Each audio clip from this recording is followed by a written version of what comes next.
Hello and welcome to another episode of Bite Size Steelers. I am your host, Simon Short. We are here to preview the Week 5 matchup between the Pittsburgh Steelers and AFC North rival Baltimore Ravens, Sunday, 1 o'clock on October 8th at Acrisure Stadium in Pittsburgh. It is obviously a huge game for the Pittsburgh Steelers, their fifth of the season. 1 week before the bye week, the team is sitting at 2-2, reeling from a 30-6 defeat to the Houston Texans, but still with a chance to be in good standing in the AFC North. Baltimore is sitting atop the AFC North at 3-1. Cleveland and Pittsburgh are both at 2-2. Pittsburgh with the win over the Browns there in week 2 for that tiebreaker, and Cincinnati Bengals are reeling at 1-3 with obviously the major injury concerns for the offense and what that means for Joe Burrow and co. So to get to Steelers and Baltimore, let's preview this matchup a little bit. We will start off, as always, with the injury report. And let's start on the Steelers side of things. It looks like, first and foremost, number one, that Kenny Pickett will be starting in this one with 2 full practices Thursday and Friday and no game status designation. Pickett obviously injured that knee in the game against the Texans on the 4th-and-1 attempt. This injury was called a bone bruise coming out of the game in Tomlin's press conference. Obviously, you worry about Pickett's mobility, his ability to maneuver in and out of the pocket. Last week, we talked about a key to a game, the game being Kenny Pickett scrambling a little bit. That is obviously something that is probably a little less likely, not that he really was able to accomplish that in Houston, but Kenny Pickett will most likely be playing in this game Sunday against the Ravens. On the offensive line, Dan Moore Jr. is out, and that was a quick call made early in the week by Mike Tomlin. Dan Moore Jr. got injured early in the game against Houston as well. Knee injury, no specifics really yet. It seems week to week as of right now. But rookie first-round pick Broderick Jones will be making his first start. Jones got significant playing time in the Houston game, did pretty good in run blocking, struggled in pass protecting, a lot of technique style stuff, letting guys into his body, not being able to anchor right away, but shows the athleticism, his ability to recover. Would like to see him do better with his hands. All things that you normally see from rookie offensive linemen, but this will be a good test for Broderick Jones in this one, going against a Baltimore Ravens defense and a couple of veteran pass rushers who we'll talk about later. Still on the offensive line, James Daniels, right guard, is out once again with a groin injury, so Nate Herbig will play. Herbig also did not have the best game against Houston, but again, not a lot of people did, so we'll see how Herbig fares in his first AFC North action. Punter Presley Harvin with that hamstring injury is going to be out again as well. Brad Wing is still around. He punted in the Houston game. He's on the practice squad. He will be elevated to the 50 or to the active roster for game day, unless something unforeseen happens between now and then. Some new guys now, though, on the injury report from that did play in the Houston game. DeMarvin Leal went out of that Houston game with a concussion along the defensive line. Pat Freiermuth, tight end, went out with a hamstring injury. So some key roster moves were kind of made in place of this. Obviously, Brady Fehoko, guy we talked about last week, was brought to the 53-man roster earlier in the season. We should see him in his first game action here against Baltimore, a matchup that you would like to see Fehoko play in anyways, but especially with the Leal injury, we're probably going to see a lot of Fehoko, especially because we're probably trending toward Keanu Benton playing some true 3-4 defensive tackle reps in this one. Ben has been playing well. He's been playing about a third of the snaps so far. He kind of flashes every time you turn on the tape, doing it primarily from the nose, running second team behind Montravius Adams. But with the injuries to defensive tackle and his play over guys like Isaiah Loudermilk and Armand Watts, this could be really exciting. This is something that we had talked about in, I don't know if it was the preview show or one of the other pods that I do, or just in my string of tweets, again, at Simon_Short. I tweet during most Steeler games, so be sure to follow and interact with me there. But a big thing with Keanu Benton is he has that flexibility to move up and down the line. He has the athleticism, he has the requisite size that Pittsburgh likes from those defensive tackles. So whether he's playing the true nose, he's playing a defensive tackle in nickel pass rush situations, or he's playing more of that 4-eye 5-tech position as a really a defensive tackle, but technically a Steelers defensive end, a Cam Hayward, a Larry Ogunjobi type. That's something I think Keanu Benton can play, and that's something we'll probably see him play in this one against Baltimore. So see kind of a beefy front, a Benton, Fehoko, and Ogunjobi front. Mix in Montravius Adams, of course. Will be fun to see in this one. A roster move that took place for the 53-man roster after the Houston game. Wide receiver Des Fitzpatrick was waived and then brought back to the practice squad, and Rodney Williams, Hot Rod Williams, was brought up, the tight end, to the 53-man roster. This is obviously as a result of the Pat Freiermuth injury.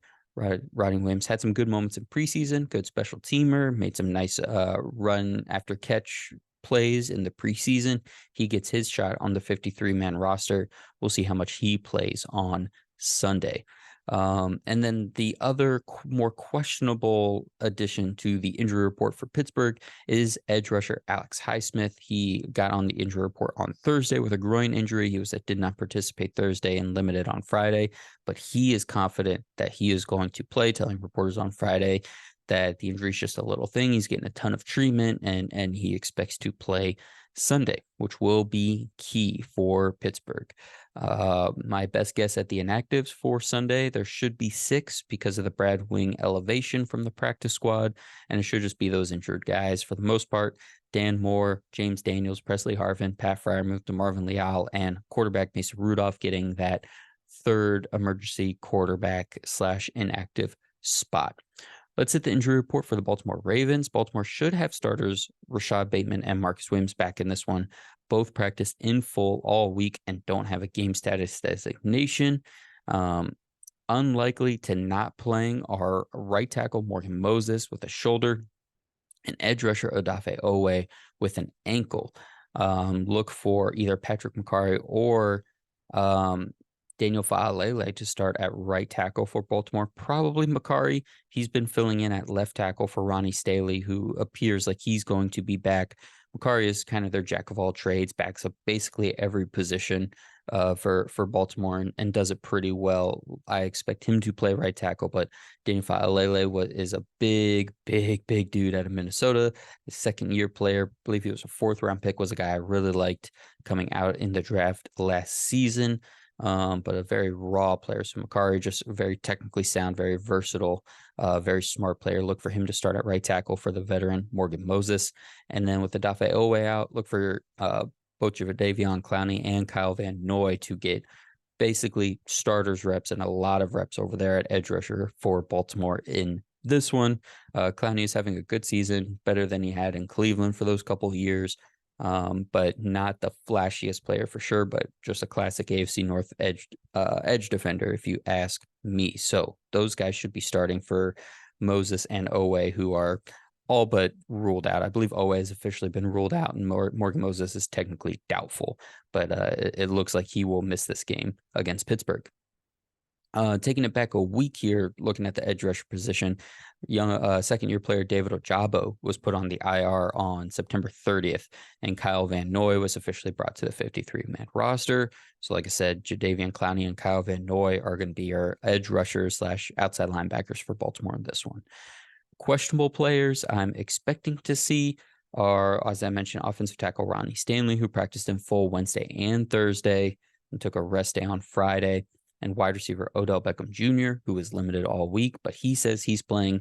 For what it's worth, the two were listed as doubtful and out going into last weekend, and now they're listed as questionable, each of them. So I have a feeling we're going to see both players play in this one. Stanley hasn't played since the season opener, and Odell Beckham has missed the last 2 games. Questionable players I'm not as sure about: running back Justice Hill and corner Marlon Humphrey. Hill took limited days last week, all through the week, but was a full participant on Friday, listed as questionable, and then played. And that was very similar to his to his reps in practice this week. So I am expecting him to play, but watch for any elevations for Melvin Gordon or Kenyon Drake on Saturday, the same time that this podcast comes out. So look for those elevations, because that'll tell you if one or both get elevated. Maybe Justice Hill doesn't end up playing, but I'm expecting Hill to play. Humphrey has not played going to the cornerback. Marlon Humphrey, he's not played a game yet all season, but he was a full participant in practice on Friday. And I should say, with these Friday practices, I don't know for sure how much of those are real practices versus walkthroughs versus, if we had done a full practice, we're estimating that this guy would have participated. But Humphrey got listed as a full participant in practice on Friday for the first time this season. I wouldn't expect that transitions to him jumping right into this game to play.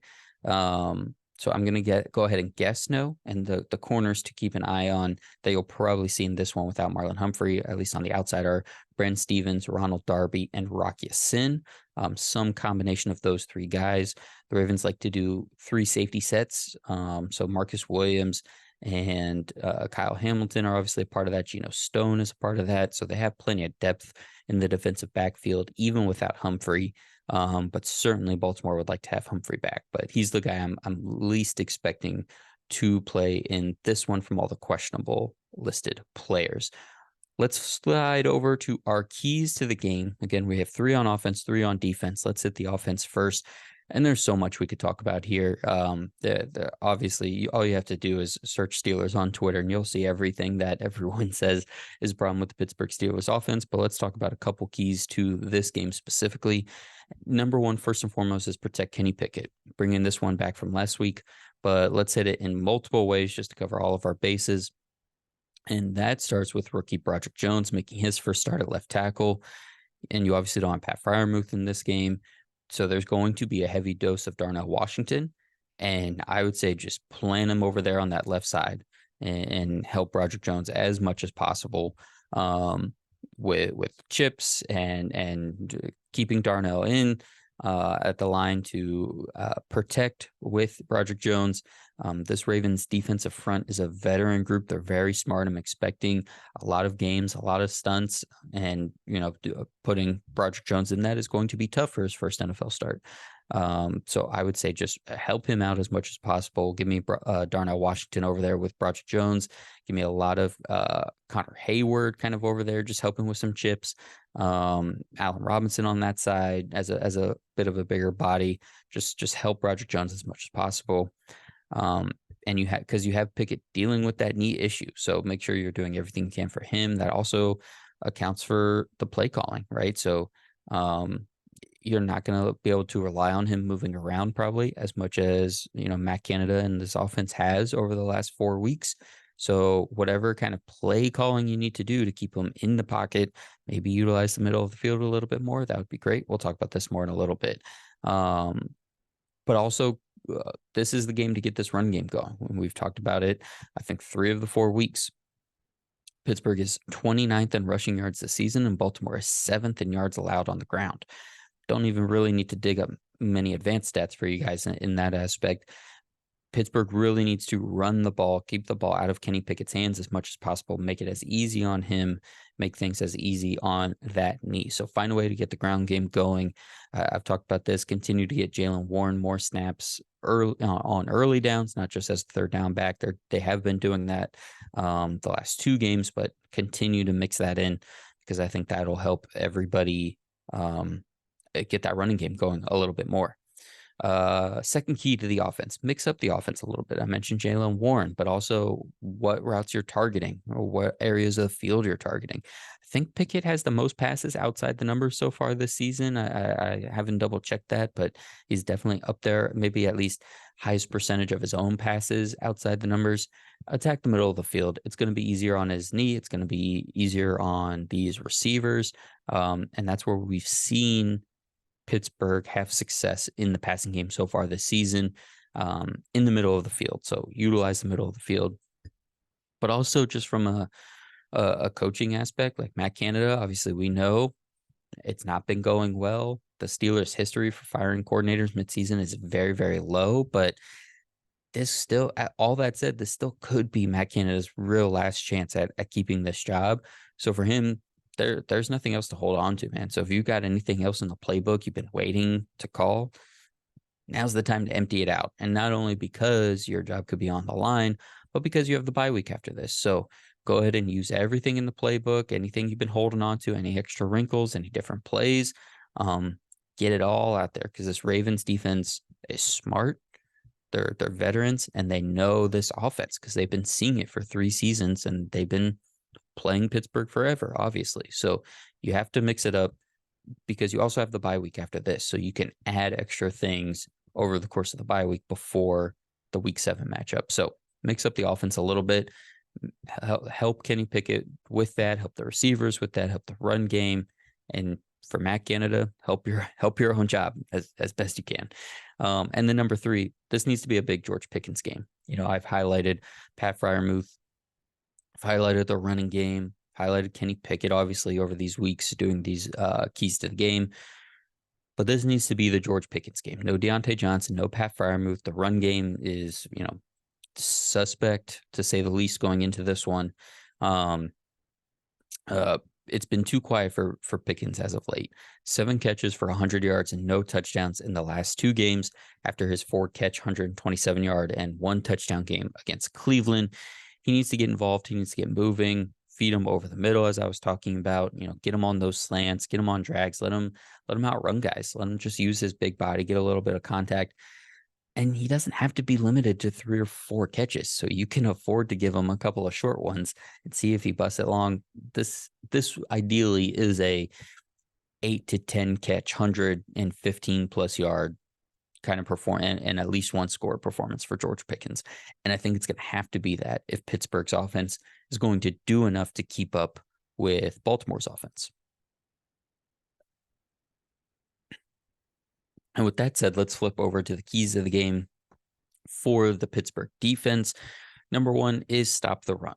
Baltimore is 4th in the NFL by yardage and DVOA in running the ball. And Pittsburgh is 28th in stopping the run by yardage. Braden Fehoko and Keanu Benton, I'm looking at you. I mentioned it earlier in the injury report, but I'm expecting to see a lot of Braden Fehoko, and I think that'll help with the run game. I'm expecting to see Keanu Benton play more up and down the line, and I think that will help. But I'm looking at those guys to make an impact. Mike Tomlin talked about physicality, right, in his press conference and after the game against Houston on Sunday.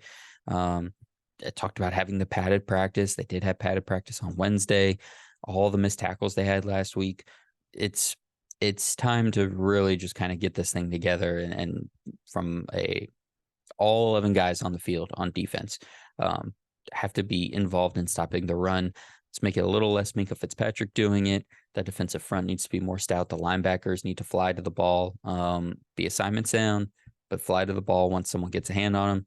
And let's stop this run. Let's get this thing under, I don't know, 110, 115 yards, right? It doesn't necessarily have to be 60, but keep this as low as you can from an on-the-ground standpoint. And I will say for stopping the run, everyone thinks of, obviously, Lamar Jackson running the ball.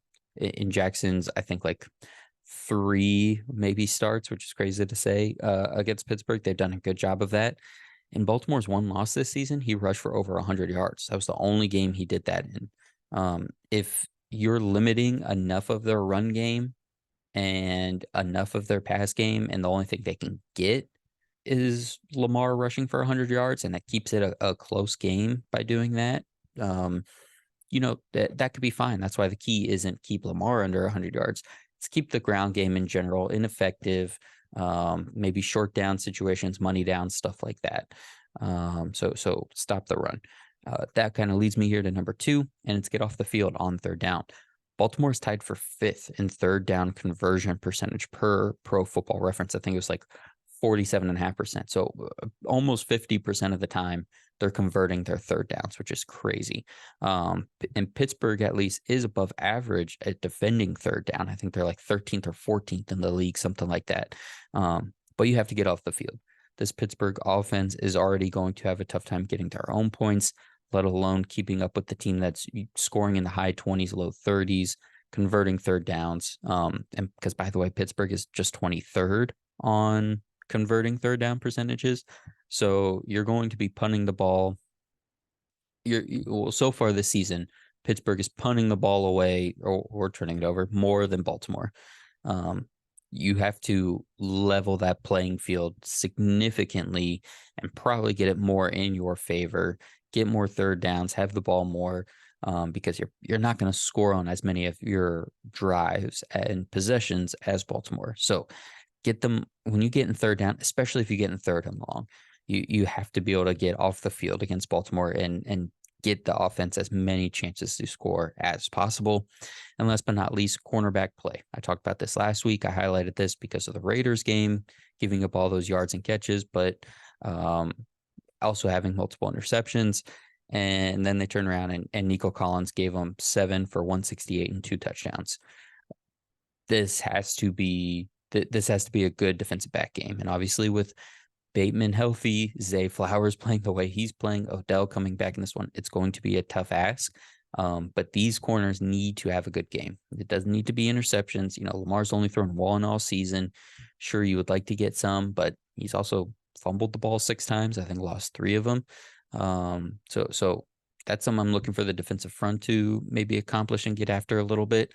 But just solid cornerback play. Odell, Rashad Bateman, and Zay Flowers can't all have, 5+ catches for 70+ yards and at a minimum 2 touchdowns between them, right? That all of that needs to be limited for those guys. The corners need to play well in this one, and that goes for everybody. Desmond King might get some defensive snaps in this one for the first time. He's really kind of officially in the mix now. So if he's coming in to kind of upgrade as a run defender over Chandon Sullivan, who's been fine so far this season, but that's why you brought in King. He needs to play well. If Joey Porter Jr. gets in more than usual, maybe he starts getting some passing down nickel reps instead of just playing in dime.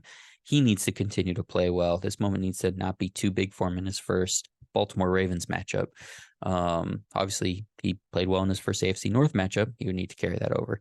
But this primarily falls on the starters. Levi Wallace and Patrick Peterson need to have good games. Again, doesn't have to be interceptions by both of them. Just needs to be solid play, not giving up big plays, not missing tackles when you do give up a catch, and not giving up touchdown scores. So good cornerback play is going to be key for Pittsburgh in this one. All right. That is your Week 5 preview here at Bite Size Steelers. Thank you all so much for checking this out. Make sure you are subscribed to the feed on Spotify for all the Bite Size Team Sports, Bite Size Sports Team podcasts, I should say. And thank you for listening. Thank you for watching and following. Have a great Sunday, and we will talk to you soon.